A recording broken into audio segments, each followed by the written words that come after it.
Assalamualaikum Bu. Perkenalkan, saya dengan Dr. Ainul Utami yang akan melakukan pemeriksaan fisik kepada Ibu. Tujuan dari pemeriksaan fisik ini untuk menegakkan diagnosis penyakit yang diderita oleh Ibu. Bagaimana Bu? Apakah Ibu bersedia? Bersedia, Dok. Baik Bu, pemeriksaan fisik ini dibagi menjadi 4 tahap. Yang pertama inspeksi, kedua palpasi, ketiga perkusi, dan yang terakhir auskultasi. Jadi yang pertama itu inspeksi dan palpasi.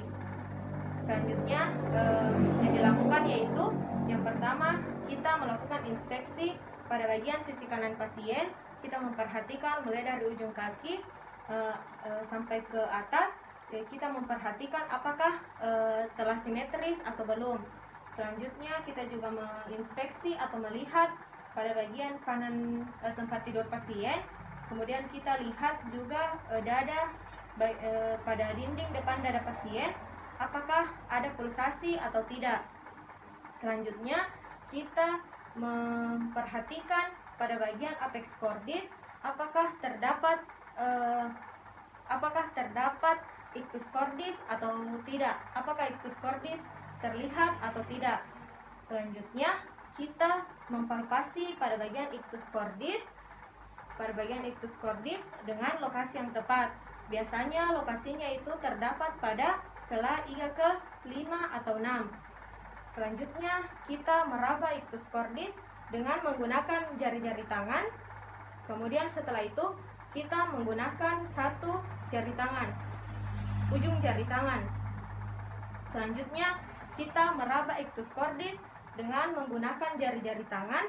Setelah itu kita juga mendengarkan denyutan jantungnya untuk menentukan durasinya. Setelah itu kita mempalpasi pada bagian impuls ventricle dextra dengan meletakkan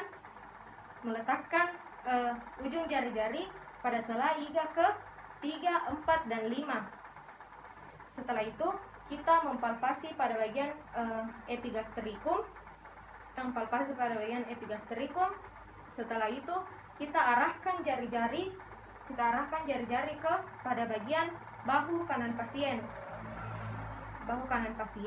Setelah itu kita mempalpasi pada bagian sela iga ke-2 kiri dan kanan. Tujuannya yaitu untuk merasakan impuls jantung pada waktu pasien ekspirasi. Selanjutnya yaitu pemeriksaan perkusi. Pada pemeriksaan perkusi ini bertujuan untuk mengetahui batas-batas pada jantung dengan cara mendengarkan perpaduan antara suara pekak dan sonor. Jadi yang pertama itu kita menentukan batas jantung kanan. Caranya yaitu kita mengetahui terlebih dahulu batas paru dan hati. Apabila kita telah mendapatkan batas paru dan hati, kemudian 2 jari di atasnya kita melakukan perkusi mulai dari arah lateral ke medial.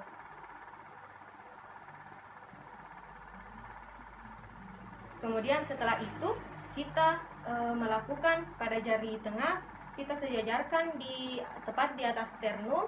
Kemudian kita perkusi.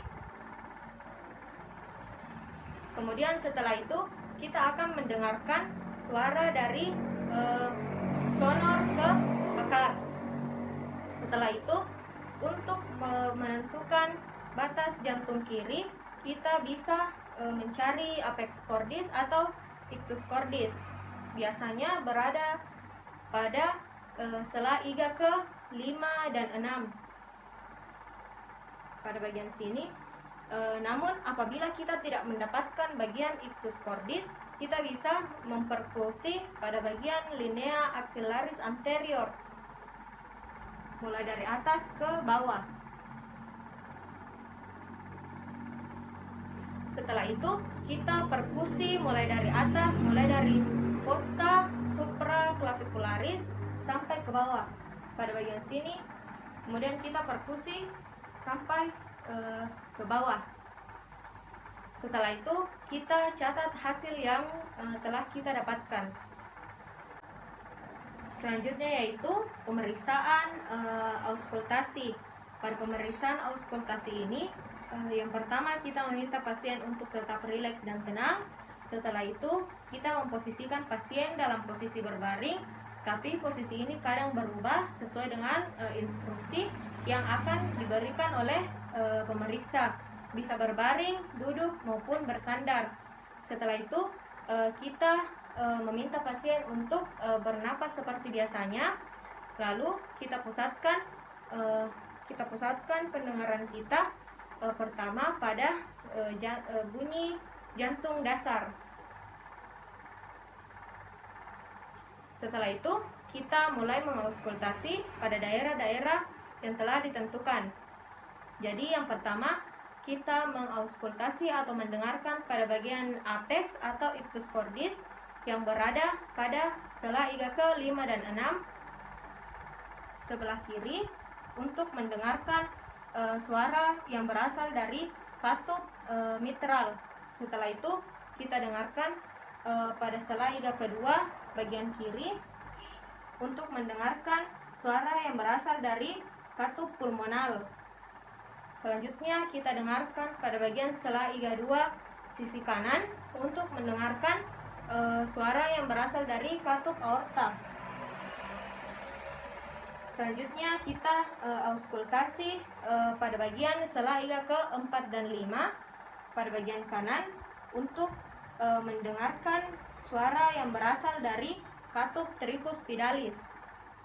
Selanjutnya setelah kita mengauskultasi, kita memperhatikan suara-suara yang timbul, kemudian kita membedakan antara sistol dan diastol.